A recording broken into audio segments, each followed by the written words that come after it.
ഇന്ന് അക്ബറിന്റെ ഭാഗത്തു നിന്നുണ്ടായ ഒരു ഒരു കമന്റ്, ഒരു സ്റ്റേറ്റ്മെന്റ് തീർത്തും അനാവശ്യമായിട്ട് തോന്നി. പുള്ളി ഒരു തമാശയ്ക്ക് പറഞ്ഞായിരിക്കാം.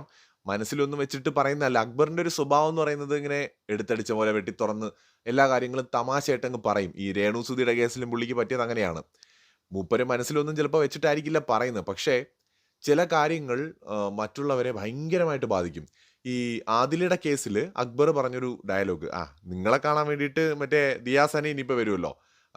ഒരു തമാശയോടെ, പരിഹാസത്തോടെയാണ് പറഞ്ഞത്. കാരണം അക്ബർ പറയുന്നുണ്ട്, ഞാൻ ആഗ്രഹിക്കുന്ന എൻ്റെ ഉമ്മയും അതുപോലെ അദ്ദേഹം വിവാഹം കഴിക്കുന്ന പെൺകുട്ടി, ഇവർ രണ്ടുപേരും വരണം എന്നാണ് അദ്ദേഹം ആഗ്രഹിക്കുന്നത്. പേര് ഞാൻ ഓർക്കുന്നില്ല കേട്ടോ. അപ്പോൾ അതാണ് അദ്ദേഹം ആഗ്രഹിക്കുന്നത്. അപ്പോൾ അങ്ങനെ ഓരോരുത്തരുടെയും കാര്യം പറയുന്ന കൂട്ടത്തിൽ നിങ്ങളെ കാണാൻ പറ്റിയ ദിയാസന വരുമായിരിക്കും ചേച്ചി എന്നുള്ള രീതിയിൽ കളിയാക്കി പറഞ്ഞത് ആദിലയ്ക്ക് ഭയങ്കരമായിട്ട് ഫീൽ ചെയ്തു. ആദിലയുടെയും നൂറയുടെയും കേസിനകത്ത് കുറേ ആളുകൾക്ക് ഇവരെ ഭയങ്കരമായിട്ട് അങ്ങ് ഇഷ്ടമൊന്നുമില്ല. പ്രത്യേകിച്ച് ആദിലയുടെ ഒരു നേച്ചറൊന്നും കുറേ പേർക്ക് ഇഷ്ടപ്പെടുന്നില്ല. പലരും പറഞ്ഞു വയ്ക്കുന്നത് എന്താണെന്ന് വെച്ച് കഴിഞ്ഞാൽ, ഈ ആദില നൂറയെ എന്തോ പിടിച്ചു വെച്ചിരിക്കുകയാണ്, ബ്ലാക്ക്മെയിൽ ചെയ്യുകയാണെന്നൊക്കെയാണ്. ശരിക്കും ബിഗ് ബോസിൽ മാത്രമാണ് എനിക്ക് ഇവരെ കാണുന്നത്. അപ്പോൾ ഒരു പ്രേക്ഷകൻ എന്നുള്ള നിലയിൽ ഞാൻ കാണുമ്പോൾ ആദിലേക്കാൾ ഭയങ്കര ബോൾഡും സ്ട്രോങ്ങും എന്ന് പറയുന്നത് നൂറയാണ്.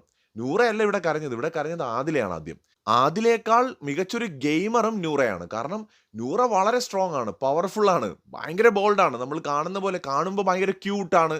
എല്ലാവരും അതുകൊണ്ടായിരിക്കും പറയുന്നത്. ക്യൂട്ട്നെസ് ഒക്കെ ഒരുപാടുണ്ട്, പിന്നെ ഭയങ്കര പേഴ്സണാലിറ്റിയാണ്. ഇതൊക്കെ വെച്ചിട്ടാണ് പലരും ഇത് അയ്യോ പാവം കേട്ടോ നൂറ എന്ന്. നൂറ പാവം തന്നെയാണ്, പക്ഷെ ഞാൻ പറയുന്നത് അതല്ല. ആദിലേക്കാൾ ഭയങ്കര ബോൾഡും സ്ട്രോങ്ങും ആയിട്ട് എനിക്ക് പലപ്പോഴും തോന്നിയിട്ടുണ്ട്. ഈ ആദിലയുടെ കേസിൽ ഇന്ന് ആദില കരയുമ്പോൾ നമ്മൾ മനസ്സിലാക്കേണ്ടത് മറ്റുള്ളവരുടെ ഇമോഷൻസിനെ വെച്ച് നമ്മൾ കളിക്കരുത്. അവരുടെ ലൈഫിലൊക്കെ എന്ത് നടന്നു എന്ന് നമുക്ക് ആർക്കും അറിയത്തില്ല. അത് അവരുടെ സ്വകാര്യമായ വിഷയങ്ങളാണ്.